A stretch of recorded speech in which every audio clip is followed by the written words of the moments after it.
The 100.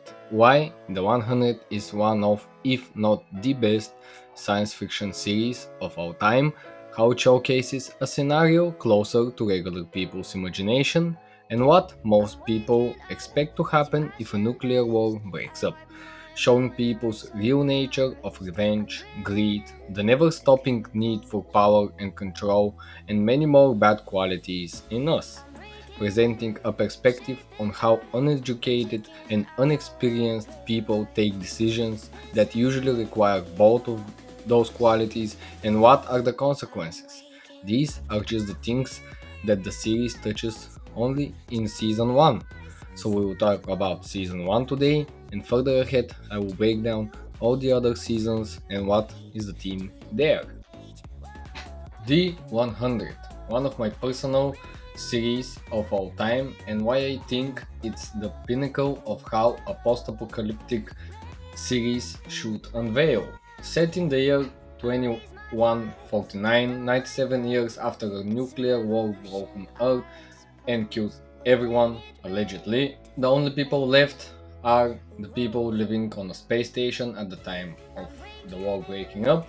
From the very beginning, they showcase that first they think everybody is dead and that Earth is uninhabitable. In this video we're going to break down most of the best storytelling incorporated in the 100 and how it perfectly showcases the behavior of people that never saw war, violence and haven't learned from the mistakes their ancestors made, how they act on Earth believing they know everything while never being able to step foot on Earth until now. Let's start from the beginning. The series starts with Clark, one of the main characters, clearly showcasing herself as one of the rebels.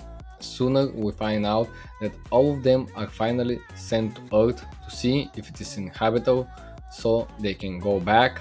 Then and there we find out that she isn't the only rebel. All of the 100 kids are basically kids that can't comprehend the weight of the situation and the only thing they care is their personal feelings and act accordingly, endangering the lives of the people left on the space station. And not only that, with this part, the writer showed us that no matter the circumstances, kids will be kids until they grow up. Even though they have been stranded in space, they grew up just like normal kids, thinking they know everything and acting as they do, until the weight of their decisions hits them like a truck. This automatically showcases them and us that life just begins and they will have to learn to survive and take hard decisions regardless if they like it or not. On the other side, the people that are left stranded on the space station have to take drastic measures as well as planning on killing 300 people so they can save air and save the human race. This problem is very well established and even slightly annoys the viewer because the communication between the 100 that went to Earth and the station is broken, so they can't inform them that Earth is habitable, and the higher-ups from the station start taking those drastic measures, thinking they won't be able to save the human race in any other way. But on the other hand, the viewer sees that the Earth is clear enough so they can live there and screams behind the screen for all the people to believe, the select few who have faith, that the kids on Earth are actually okay. So it creates this cycle of those on the ground trying in any way to warn those on the station, but every time something fails until the irreversible happens and they kill all of the people that willingly volunteered to die in order for other people to live. Maybe it was their kids, their loved one, or however. It was a very heartbreaking scene. This happened not only because the odds were against them, but also because they sent stupid kids to the ground.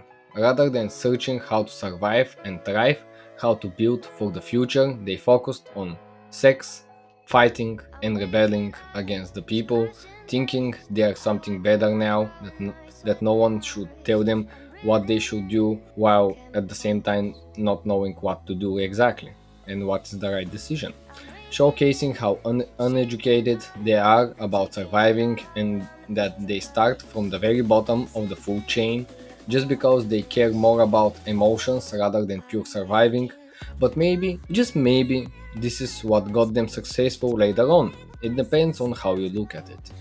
The thing that the series got done the best was to showcase people with no experience having to take difficult decisions on which other people's lives depend on, and how their lack of experience, knowledge, their impulsive nature made them fail way more times than succeeded, but overall did their best with the information and knowledge they had to this point.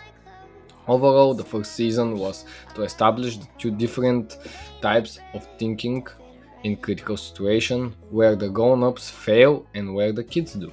For example, they didn't have any negotiation skills whatsoever, and the fact they act emotionally got them in a war with the people from the ground. On the other hand, the grown-ups had problems because they too much believed in the old ways, the ways that people done it back then, without realizing that these ways don't always work or no longer work, and this got them killing each other without a particular good reason. It's like sending regular people with zero battle experience to war on their first day without any additional training in combat or whatever.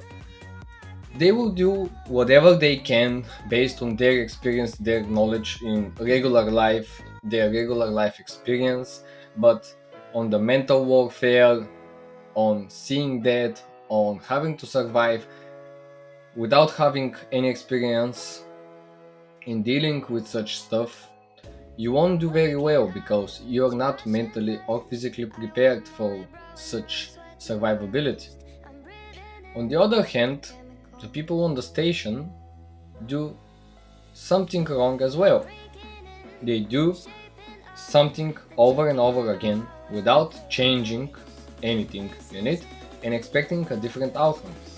They don't try to innovate or change, they're just hoping that in some time in the future they will be able to go to Earth without ever knowing how they're going to do it, not being prepared, and just hoping to survive. But hope alone isn't going to do it. You have to do something else. Good thing there are some innovators like Clark's mom and some others that innovate, try to do something different because they know if you do the same thing over again, you won't get a different outcome. You'll get the same outcome every time. While having all the problems of surviving, both sides also have personal drama problems, which clouds their thinking process and makes it even more difficult for them to take the right call in the situation.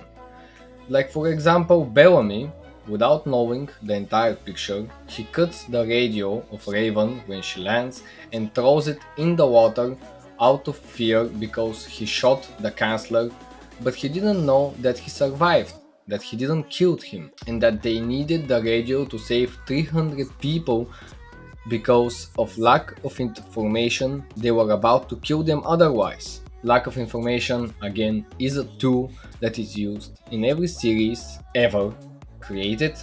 Plot serving tool to create convenience on why it had to happen like this. Because if they talked in the first place, a lot of problems would have been solved without casualties. But no, this is something every series uses, and that's okay. After that, the end of the season come by again unexperienced. As I mentioned earlier, they got in war with the grounders and managed to kill most of them, but if they managed to properly explain and negotiate, this could have been avoided, leaving you to think what would have happened if the grown-ups were there. Could have they handled everything down there better? Could have they avoided all the casualties, all the killing? Who knows?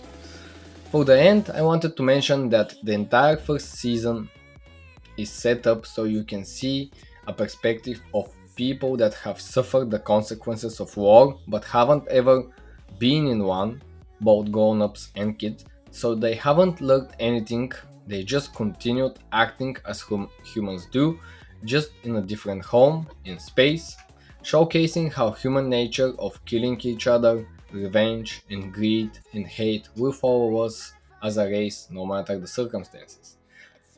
Thank you for watching till the end, and in the next episode we'll continue with the second season, so stay tuned, leave a like and subscribe, and see you next time. Hope you enjoyed.